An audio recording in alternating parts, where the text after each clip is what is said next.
L'éducation thérapeutique, c'est un ensemble de moyens dont le but est de permettre aux patients de mieux gérer leur vie et leurs maladies au quotidien. Les maladies chroniques, elles sont en augmentation en France et en Europe. Et donc, c'est pour ça qu'a été développé ce concept d'éducation thérapeutique pour permettre à une personne atteinte d'une maladie au long cours de mieux la connaître, à la fois les symptômes, les origines de cette maladie, les traitements, et donc de pouvoir mieux vivre avec elle, avec cette maladie, dans sa vie quotidienne. Dans l'éducation thérapeutique, il y a 4 étapes. La première étape, c'est le diagnostic éducatif. La deuxième étape, c'est l'élaboration d'un programme personnalisé de soins. La troisième étape, c'est la réalisation proprement dite des séances d'éducation thérapeutique, qu'elles soient collectives ou individuelles. Et puis, la quatrième étape, c'est de faire le bilan individuel des séances d'éducation thérapeutique. Dans le service de réhabilitation respiratoire, le diagnostic éducatif est réalisé par une équipe pluridisciplinaire qui comporte une infirmière, une kinésithérapeute, une diététicienne, une psychologue et un médecin. L'objectif est de mieux connaître le patient et les connaissances qu'il a de sa maladie. Est-ce que votre maladie respiratoire est toujours votre problème de santé principal aujourd'hui ? C'est le principal, ça ne change pas. J'ai l'oxygène, pratiquement en permanence. Disons, en gros, 9 heures par jour à peu près. Et ça donne une autre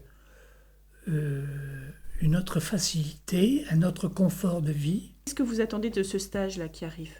Parce que vous savez déjà ce que c'est, vous savez comment ça fonctionne. Qu'est-ce que vous en attendez ? Une remise en état des muscles de cette... de l'ensemble du bonhomme, surtout sur le plan musculaire. À l'issue de ce diagnostic, sont établis des objectifs personnalisés, comme par exemple l'apprentissage de la technique de prise des sprays ou la connaissance des symptômes d'exacerbation. Une autre fois le soir, et quand je fais des efforts, style monter un escalier, etc., je prends celui-là, parce qu'il agit beaucoup plus vite. Vous le prenez, celui-là, uniquement quand vous avez fait l'effort ? Oui, quand je fais l'effort, oui. Avant de le faire ou après ? En général, après. En fait, vous devriez peut-être essayer de le faire avant de faire l'effort. Parce que vous pourrez peut-être faire l'effort dans de meilleures conditions, du coup. D'accord ? Oui. Si vous êtes gêné déjà avant de faire l'effort, c'est que vous le prenez après. Bon, ça va effectivement faire de l'effet, mais vous pourrez peut-être récupérer plus facilement si vous le prenez avant. D'accord. Vous me montrez comment vous le prenez ? Allez. Lequel, celui-là ou celui-là ? On va essayer le sérétide déjà. Je fais comme ça. La germe. Je vide tout. Je me vide entièrement.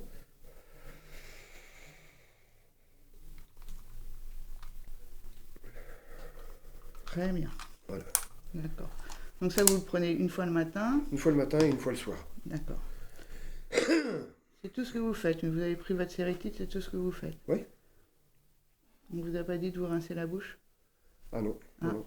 Alors ça, il vaut mieux le faire, parce que c'est important, parce que il arrive que les gens ont des problèmes de mycose buccale à cause des prises de spray. Ah d'accord. Donc il faut bien se rincer la bouche et l'arrière-gorge. Alors.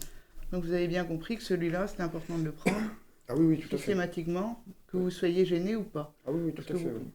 Parce qu'on peut vous le prescrire quand vous êtes gêné, mais c'est un traitement de fond. Oui, à long terme. Voilà. Ok, d'accord.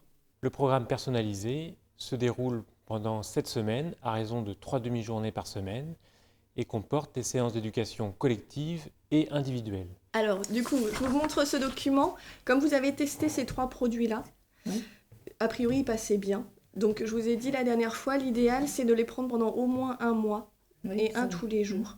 Donc ça passera, il n'y aura pas de souci. Non, je pense pas. Non. Donc là, j'ai mis ce petit document, c'est pour votre médecin traitant. Vous lui montrerez pour qu'il puisse vous faire la prescription des compléments. D'accord. Et donc, vous verrez avec votre pharmacien ensuite, si jamais vous pouvez avoir des échantillons de différents parfums ou autres. Et Et donc le but, c'est de vraiment vous aider à garder un poids stable et à éviter de perdre à chaque hospitalisation. Donc si jamais vous êtes à nouveau hospitalisé, ces produits-là, on les a à l'hôpital aussi. Vos muscles ne fonctionnent pas tout seuls, ils ont besoin d'énergie pour fonctionner. Après, j'ai mis une petite phrase pour vous dire que tout travail requiert de la force et plus on dépense de force, plus vite on peut faire un travail, c'est logique. Hein. Et puis en fonction de la difficulté de l'activité, je pense que pour vous, par exemple, passer la balayette, c'est peut-être plus facile que faire du jardinage ou porter. Voilà, hein, on va partir un peu d'une logique de tous les jours. Jardinage, taille de rosier, bon, je dirais... Ça, c'est le petit ratissage, par exemple, vous savez, les feuilles en début d'automne, là, quand on a... la tondeuse, Ouais. 60 watts. 60 Oui, je Les pense autres que c'est moitié moins. On part pour 60 Oui, c'est ça. Pardon ? C'est du petit jardinage. C'est du petit C'est jardinage. du petit. Ouais. La position assise, en fait, on respire toujours au même rythme, donc moi, je dirais 40. Moi. 40 watts pour la dame qui est assise. Et la dame qui fait du repassage. J'aurais 60. D'accord.